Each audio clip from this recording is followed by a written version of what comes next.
오늘 말씀의 시작하는 부분이 이삭이 나이가 많아 눈이 어두워 잘 보지 못하게 되었다, 이렇게 시작이 됩니다. 그러니까 이삭이 상당히 많이 늙은 그때의 일이라는 것을 우리가 생각해 볼 수 있는데요. 그러면 과연 이삭이 나이가 어느 정도 됐을까 좀 추측을 해볼 필요가 있는데요. 이삭이 40에 결혼을 했습니다. 그리고 자녀가 없어서 하나님께 오랜 시간 기도했는데 60이 되었을 때에 쌍둥이가 태어났습니다.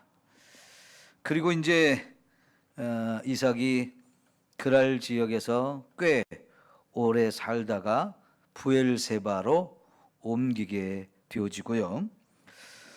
그렇게 태어난 두 아들 가운데 에서가 40이 되어서 결혼한 이야기가 26장의 마지막 부분에 2절에 나와 있어요. 그러면 여러분 60에 낳은 아들이 40에 결혼을 했으니까 이삭의 나이는 지금 100살이 훌쩍 넘은 거예요. 그러면 이삭이 몇 살쯤에 죽었는지 아세요? 35장에 가면 마지막 이삭의 죽음과 장례에 관한 이야기가 나오는데요. 거기 보면 180에 죽었다 그랬습니다.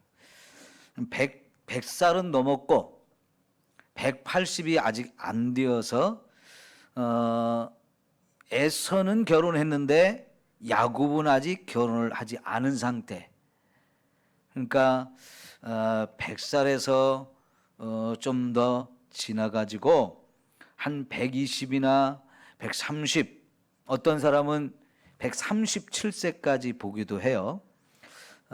그 정도 나이가 되었으리라고 생각이 돼요.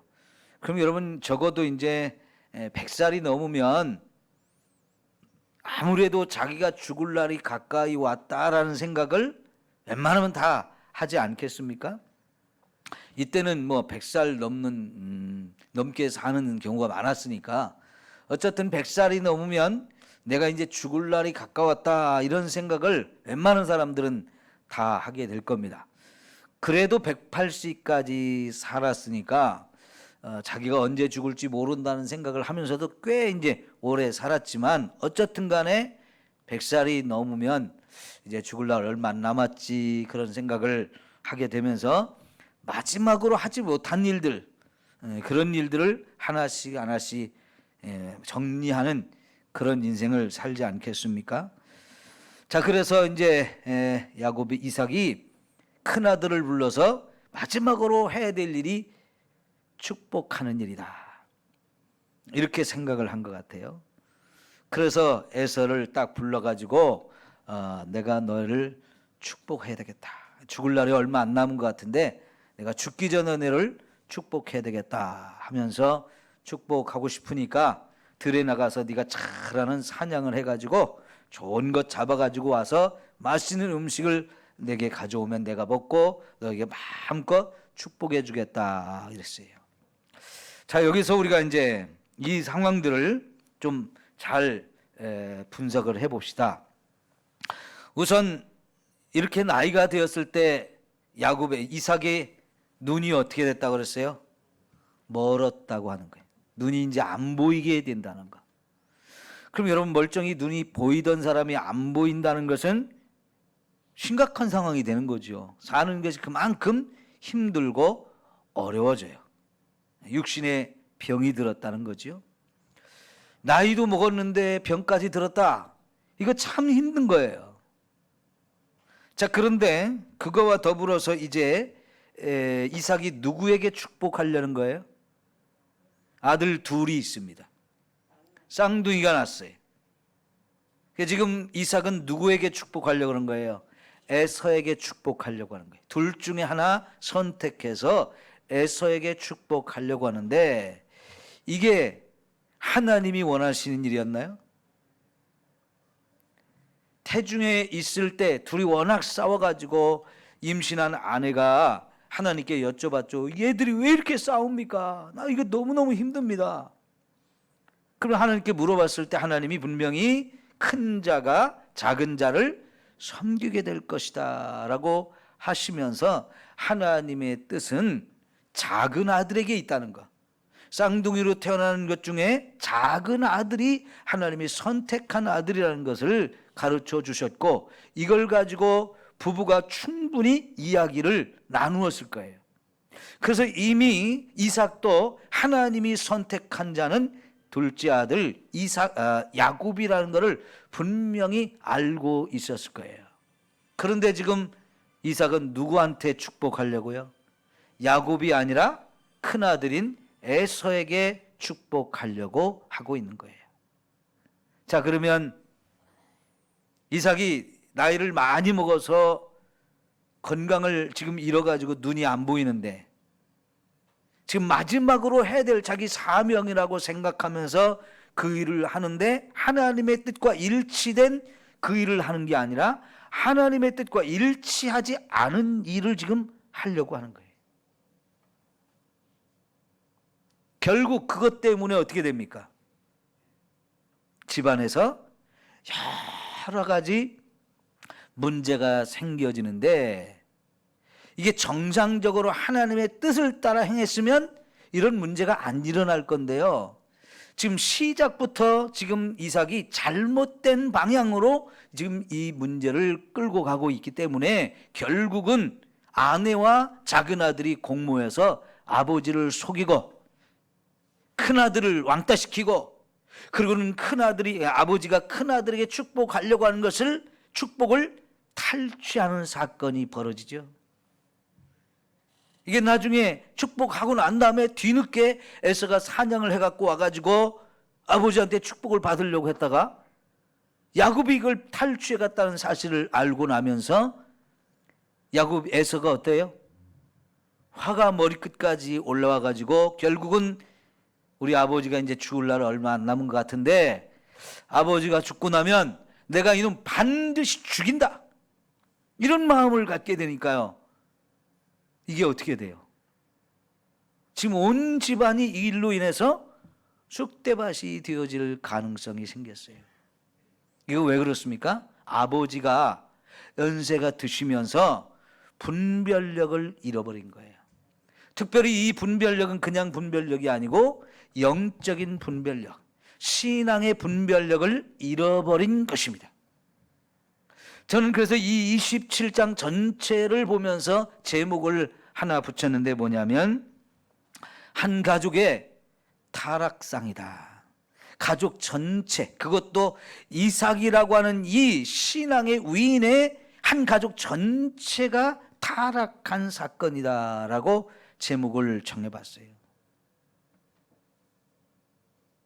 여러분,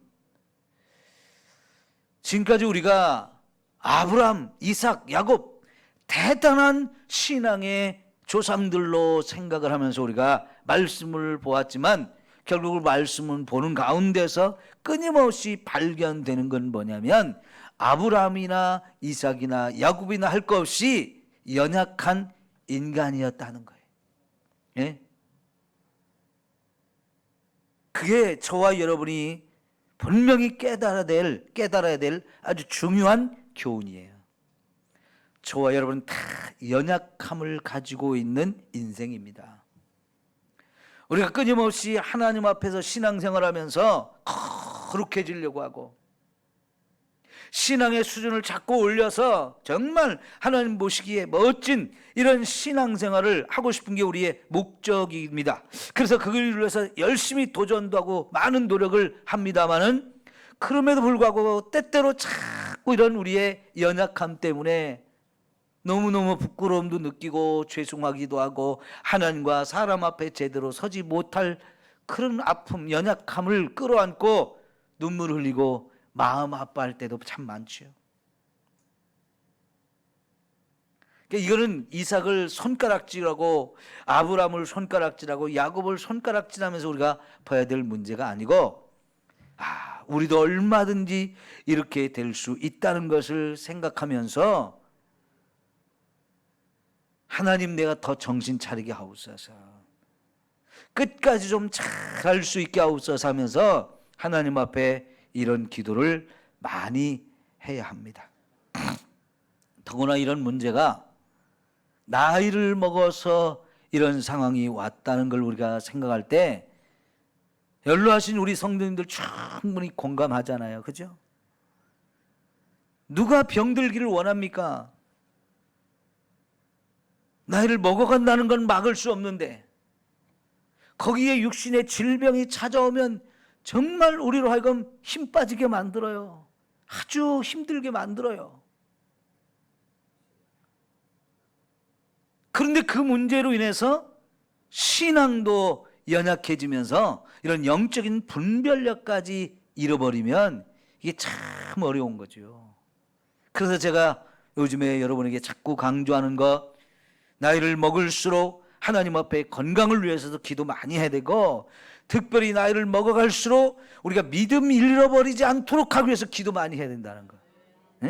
영육 간의 강건함이 얼마나 필요하고 얼마나 중요한지 저도 이 나이 되니까 깨닫는 것 같아요. 또 우리 교회 성도님들 연로하신 분들이 많다 보니까 제가 이제서야 이 부분이 얼마나 중요한지를 새롭게 깨닫는 거예요. 그래서 제가 우리 교회에서 목회하면서 이 부분이 현실적으로 아주 중요한 목회의 목표구나, 하나님 앞에 기도 제목이구나, 굉장히 실감하면서 여러분에게 자꾸 말씀을 들으면서 같이 기도하고 같이 노력하자 하는 거예요. 나이 먹는 거 막을 수는 없잖아요. 그죠?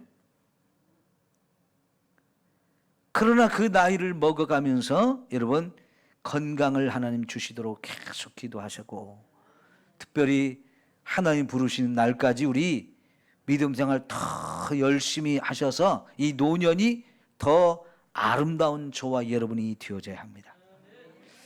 거기다 하나 또 꼭 반드시 있어야 될 게 뭐냐? 자식들이 잘 되어지는 거예요. 자식들이 잘 되어지는 거예요. 지금 여러분 오늘 새벽에 본 말이 26장 34, 35절이었어요. 에서가 40에 결혼을 했는데 이 며느리들 때문에 이삭과 리브가 마음이 편치 않고 계속 근심을 하게 됐다는 거예요. 큰아들이 이 모양이었어요. 네? 큰아들이 자기 멋대로 결혼을 하고 그냥 육신적이고 세상적인 기준을 가지고 두 여자를 선택해서 일부 다처제 가족을 이루었어요. 그리고 그 여인들이, 그 며느리들이 부모의 마음을 전혀 기쁘게 하지 않아요.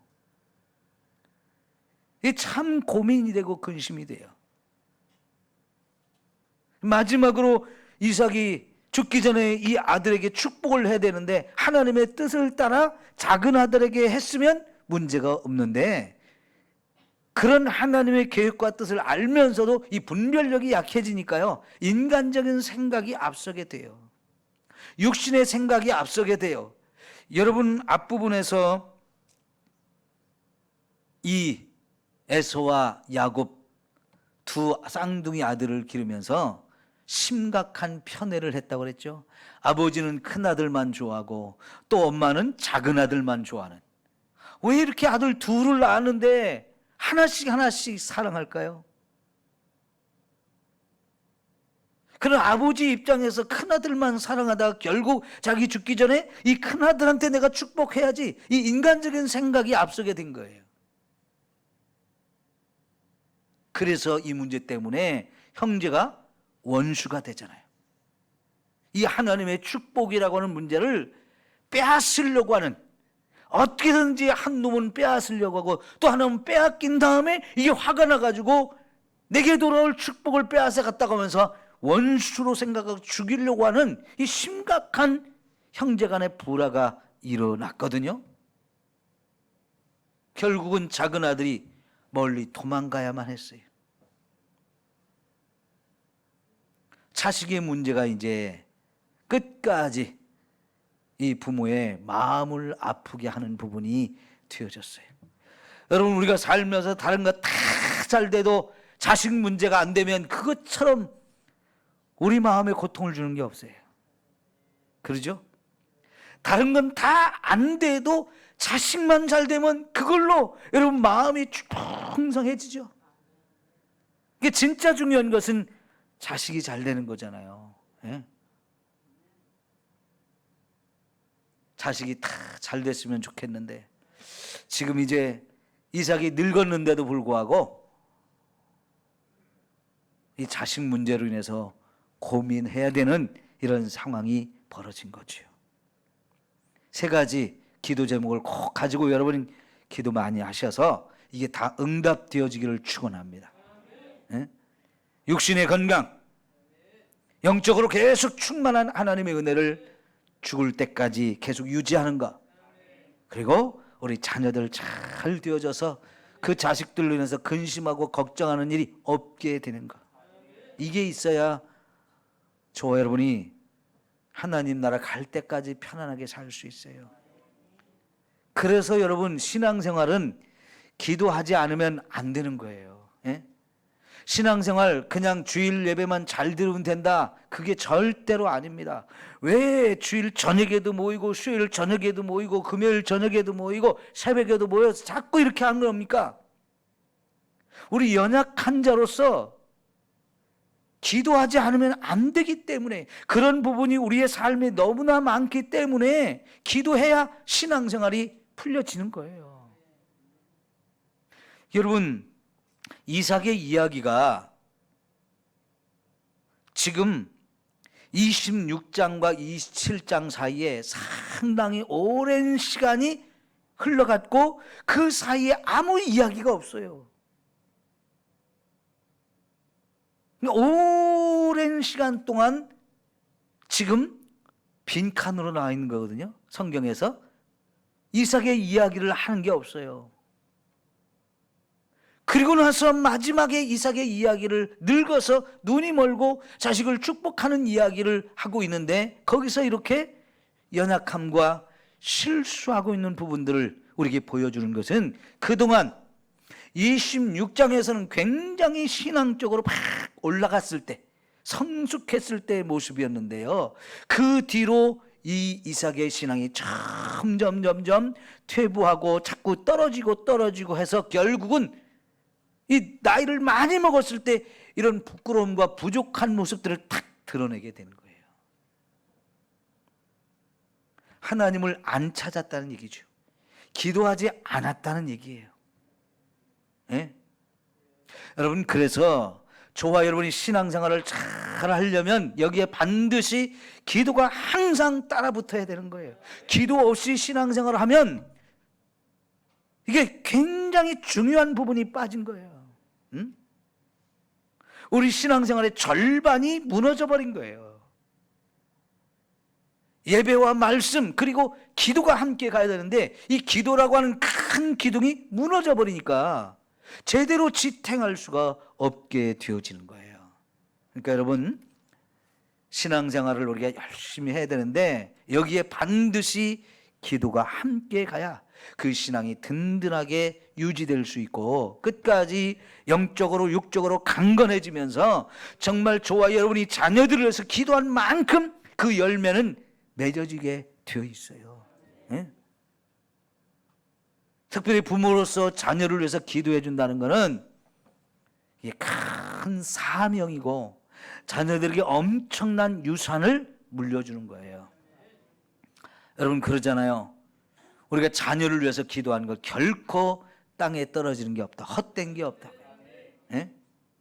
우리가 자녀들을 위해서 많이 기도한 거, 그거는요 헛되지 않고요 반드시 하나님이 때가 되면 하나씩 그 열매를 자녀들이 거두게 하셔요. 내가 죽은 다음에도 그런 열매가 자꾸 맺어지는데요, 여러분, 우리가 26장에서 2번이나 3번이나 이렇게 확인했던 게 뭐냐면, 아브라함은 죽었는데도 불구하고 하나님이 이삭에게 찾아와서 내가 네 아버지 때문에 너와 함께 있으면서 너를 축복한다는 거였어요. 응? 아버지 돌아가셨어요. 그런데도 한참 하나님이 이삭을 찾아오면 내가 네 아버지 때문에, 네 아버지를 위하여 내가 너와 함께 하면서 네 아버지에게 주겠다고 약속했던 거 너에게 다 주겠다 이러는 거거든요. 왜 그래요? 하나님 앞에서 아브라함이 끝까지 신앙생활을 잘했기 때문인 거죠. 그러니까 여러분 자녀들을 위해서 이 기도하는 것은 포기해서도 안 돼요. 그런데 한번 생각해 보세요. 자녀가 부모의 마음에 다 마음에 드는 거 아니잖아요. 그럼 여러분 자녀가 아니라면 내 마음에 안 들고 나를 힘들게 하는 그런 사람을 위해서는 우리가 기도가 좋은 기도가 막 나가요, 안 나가요? 안 나가지죠. 저 사람이 나한테 잘해주는 사람이다 그러면 내가 기도하면서도 그 사람 생각해서 한 번이라도 더 기도해주고 싶어요.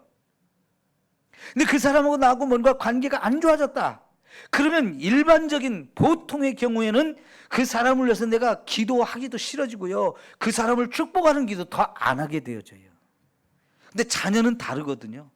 자녀가 암만 나에게 잘못하고 그 자녀가 나를 힘들게 하면 오히려 그 자녀를 위해서 더 많이 기도하게 돼 있어요. 왜요? 내 자녀이기 때문에, 사랑하기 때문에, 포기할 수 없기 때문에, 미워할 수 없기 때문에. 잘못해도 미워할 수가 없어요. 그죠? 가끔은 그런 말 하는 분들이 있잖아요. 너 이제 내 호적에서 너 파버릴 거야 막. 그건 화가 났을 때 그냥 하는 말이, 진짜 호구적에서 자식을 파내는 사람이 어디 있어요. 말로는 그러지만 그 자식 포기하거나 그 자식 저주합니까? 그러면 그럴수록 더 안타까워서 하나님 제발 이놈 좀 고쳐주세요. 정신 좀 차리게 해주세요. 이놈 좀 불쌍히 여겨주세요. 하나님 좀 축복해 주세요. 계속 이렇게 우리가 기도할 수밖에 없죠. 더 많이 기도하게 되어진다고요. 그죠? 그러니까 여러분, 자식을 위해서는 기도하는 게 부모의 사명이에요. 그리고 그렇게 자식을 위해서 기도한 거는 반드시 이루어지기 때문에 여러분, 그 자식을 위해서 많이 기도하라는 거예요. 내 생전에 그게 안 이루어져도 죽은 다음에도 얼마든지 이루어진다는 거 여러분 믿으십시오. 저도 어머님이 돌아가신 지 이제 꽤 오래됐습니다만은 생각해 보면요, 정말 기도를 많이 하신 분인데 5, 6명의 자식 가운데서 2명의 아들이 목사가 되고 또 딸이 목사한테 시집가서 사모가 됐는데 이 6명의 아들 중에 누구를 위해서 더 많이 기도했겠어요? 당연히 목회하는 아들들을 위해서 기도를 더 많이 하셨을 거 아니에요? 근데 제가 어머니 돌아가신 지 한참 됐는데도 가끔 보면 야, 이거는 우리 어머님이 기도 열매다, 그런 걸 느낄 때가 여전히 있어요. 나는 별로 잘한 게 없는 것 같은데 하나님이 길을 여시고 하나님이 형통하게 하시고 하나님이 은혜 주시는 그런 부분을 이렇게 생각할 때마다 아, 이건 우리 어머님이 기도의 열매다, 그런 생각을 할 때가 종종 있어요. 그러니까 여러분, 자녀들을 위해서 많이 기도하셔야 돼요. 3가지, 내 육신의 건강, 내 신앙생활 끝까지 유지하는 거, 내 자녀들을 위한 거, 3가지 너무너무 중요하니까 여러분 기도 많이 하십시다. 예.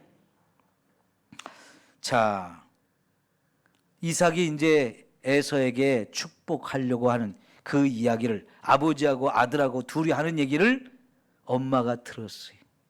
그 순간 이건 아니지, 이건 아니지, 이건 하는 뜻이 아니야. 그랬으면 어떻게 해야 돼요? 정식으로 남편에게 당신 잃어버렸어요?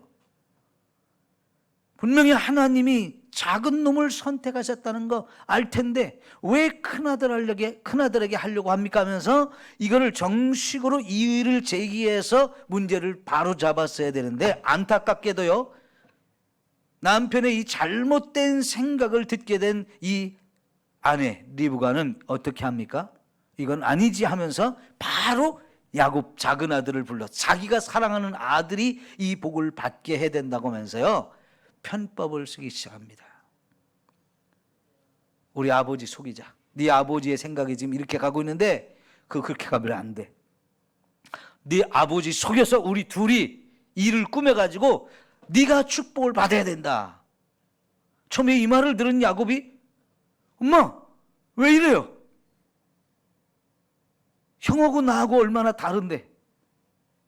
형은 털이 많이 난 사람이고 나는 매끈매끈한 피부를 가진 사람인데 눈이 보이지 않는 아버지가 분명히 나를 만졌을 때, 그리고 내 목소리를 들었을 때 내가 야곱인 것을 알면 축복은 고사하고 저주만 받을 게 분명한데 어떻게 하려고 그래요? 겁을 덜컥 먹고 안 하겠다고, 못 한다고 그랬죠? 그럼에도 불구하고 엄마는 어때요? 괜찮아, 네 아버지 눈 멀어가지고 얼마든지 속일 수 있다. 그러면서 결국은 작은 아들을 아버지 속이는 일에 끌어들여가지고 그렇게 합니다. 그러니까 큰아들이 나가서 사냥을 해오기 전에 빨리 염소 새끼 잡아다가 아버지가 제일 맛있게 먹을 수 있는 음식 엄마가 해줄 테니까 그거 가지고 와서 탁 아버지 대접해드리고 네가 축복을 받아라. 염소 새끼를 잡았대요. 짐승들 중에서 새끼가 더 맛있다고 그러잖아요. 그죠? 저도 염소고기 먹어보니까 맛있더라고요. 이게 지금 왜 염소냐면 지금 이 중동 지역에서 에서가 사냥을 주로 하는 사람인데 거기서 주로 사냥감이 들염소예요. 들염소. 요즘으로 말하면 아이벡스라고 하는 그런 염소인데, 여러분 염소가 가끔은 TV에서 여러분 방목하는 염소들 얘기 나오는 거 있죠. 사람이 살지 않은 무인도 같은데 풀어놓고 염소 키우는 거 보면 그런 염소 사람이 잡기 쉬워요, 어려워요? 얼마나 그 산 바위 이런 데를 잘 타고 다니면서 막 날렵한지 사람이 잡기가 쉽지 않아요. 근데 그런 것들을 주로 사냥을 하는 게 에서라고 봐야 되죠. 왜냐하면 그 당시에 그 지역에서 주로 사냥감이 그런 거였거든요. 그러니까 이제 엄마가 생각할 때, 야, 염소 그것도 새끼를 잡아오면 아버지에게 딱 좋아할 만한 고기다. 그래서 내가 아버지 입맛에 딱 맞춰가지고 요리를 해줄 테니까 그거 잡아와라. 해가지고 그 염소를 잡으면서 염소의 가죽을 벗겼잖아요. 그 어린 새끼의 가죽이니까 얼마나 부드럽겠어요. 그걸 이 야곱의 이런 손부터 팔에다가 그리고 목이나 이런 데다가 탁 그 가죽으로 덮어가지고 아버지가 만져보면 마치 에서의 피부인 것처럼 이렇게 꾸미고 또 에서가 입는 옷 그것까지 입혀가지고 보이지 않는 아버지를 팍지게 속여가지고 결국은 축복을 받지요. 하여튼 가족 사기단이에요. 예? 어쩌자고 이 리브가마저 하나님의 뜻대로 하자고 얼마든지 얘기해가지고 말로써 같이 얘기해가지고 문제를 풀어갈 수 있는데 리브가마저 나이를 먹더니 이렇게 됐는지. 예? 부부간에 둘 중에 하나라도 좀 신앙이 제대로 바뀌었으면 이런 일이 없잖아요. 한 사람이라도 좀 중심을 잡아야 되는데 이런 상황에서 인간적인 수단과 방법을 가지고 하나님의 뜻을 이루어 가려고 하는 이런 어리석은 방법을 취하게 돼요. 여러분 아무리 목적이 좋아도 그 목적을 위해서 수단 방법 안 가리고 하면 된다. 절대로 그거 아니에요. 예? 목적이 좋으면 그걸 이루어가는 방법도 좋아야 돼요. 목적이 좋으면 수단 방법 다 눈 감아지나요? 그러지 않아요. 특별히 여러분 우리가 하나님 교회에서 일할 때마다 이 부분이 사실은 중요해요. 이게 하나님 뜻입니다.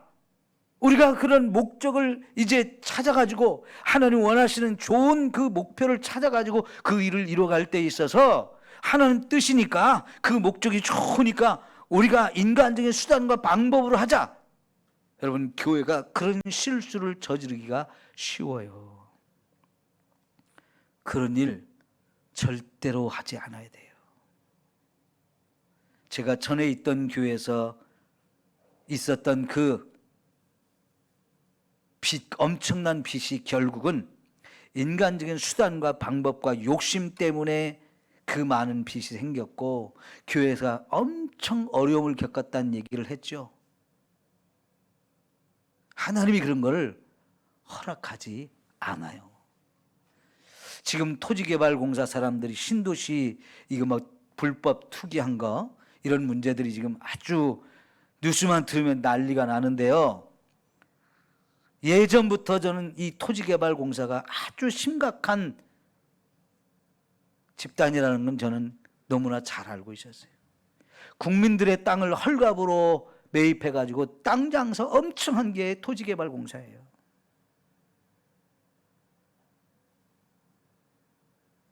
거기에 노란한 거예요. 목사와 성도들이 분별을 못하고 인간적인 욕심을 가지고 이거 땅 투기해가지고 되팔아서 그냥 꽁돈 만들어가지고 그걸로 교회 지면 좋겠다. 이런 세상적인 방법, 그거에 눈이 멀어가지고요, 순간적으로 혹 해가지고 그렇게 하려고 했다가 그냥 한 방에 빵 넘어진 거예요. 하나님이 허락하지 않았어요. 여러분, 저는 그거를 감당하는데 얼마나 힘들었는지 몰라요. 20억 빚을 갚으면서 본전은 그만두고요, 이자만 해도 거의 본전만큼을 갖다 냈어요. 그러니 얼마나 기가 막힌 일입니까? 그러고 나서 땅이 만들어졌고 그리고 나서 교회 건물이 세워졌다면 그나마 그걸로 위안을 삼을 수 있는데 아무것도 손에 쥔 것 없이 밑 빠진 독에 물 부었고 빈손이었다는 거, 이게 얼마나 더 환장할 일입니까? 대가가 그렇게 무서웠어요. 네? 여러분, 하나님의 일을 하나님의 방법으로 해야지. 이건 하나님의 뜻이야. 이건 하나님이 기뻐하시는 일이야. 그랬으면 아무리 힘들고 어려워도 내 생명이라도 바치면서 하나님 뜻대로 해야지. 이 좋은 목표, 좋은 결과를 놓고 수단과 인간적인 수단과 방법을 동원해서 세상적인 스타일로 이런 거 한다고 하면요, 하나님이 허락하지 않아요. 그건 심각한 죄이고 거기서 대가를 치러야 되는 것은 너무너무 힘든 거예요. 지금 이 일로 인해서 이 가족이 치러야 되는 대가가 얼마나 컸습니까? 야고보는요, 하루아침에 아버지, 어머니, 형 떠나서 멀리 도망갔잖아요. 20년 후에나 돌아왔어요. 20년 동안 보지를 못했어요. 예?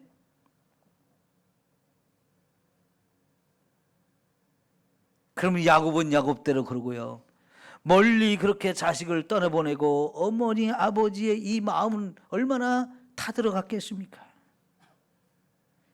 집에 있는 이 아들이, 그 며느리들이 좀 부모의 마음을 헤아리고 좀 부모의 마음을 좀 기쁘게 해드렸는데, 이 며느리들이 계속 부모의 마음을 힘들게 해요. 그걸 본 이 에서가 자기 부인들이 부모의 마음을 힘들게 하는 걸 보면서 야, 이거 안 되겠다 해가지고 결국 부모의 마음을 좀 기쁘게 하려고 해서 또다시 결혼을 했어요. 부인을 3개나 가졌어요.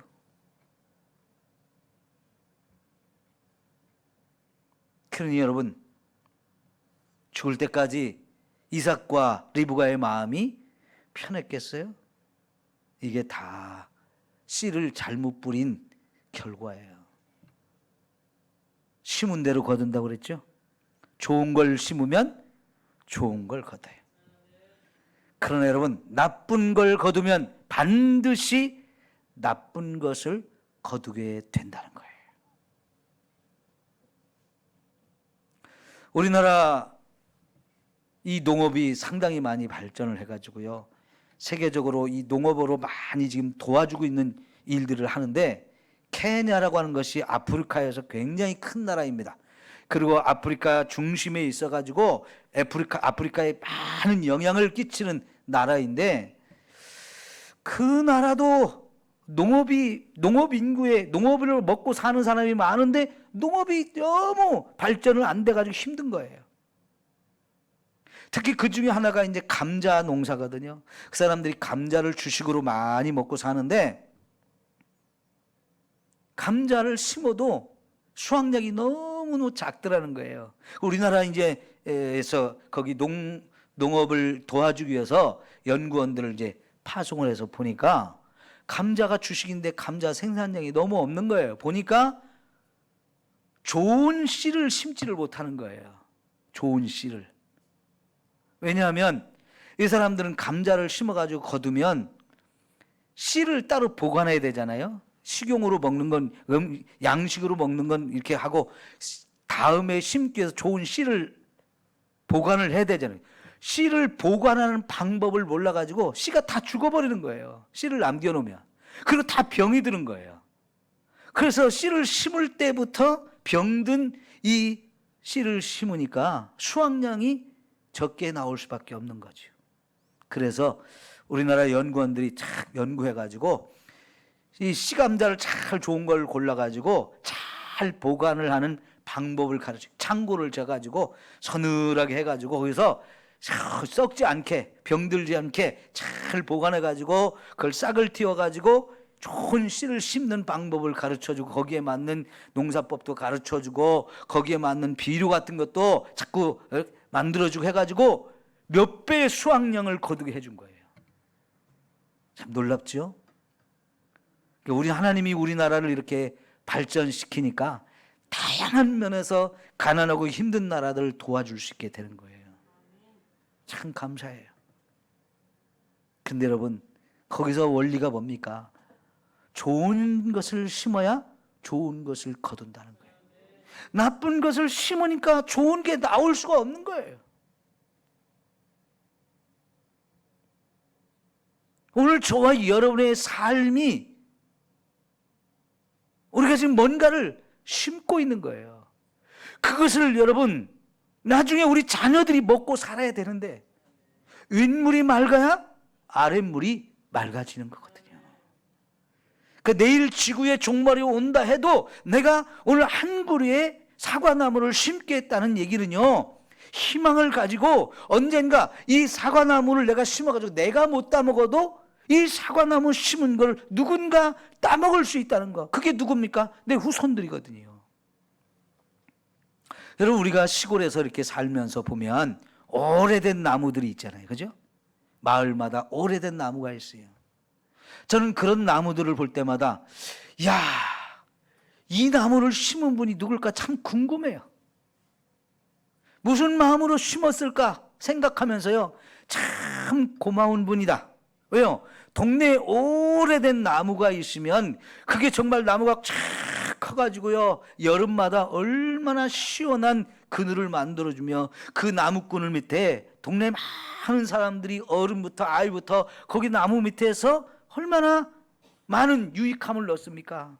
거기 앉아서 쉬기도 하고요, 여름에 더위를 피하기도 하고요, 아이들의 놀이터가 되기도 하고 참 유익하잖아요. 그렇죠?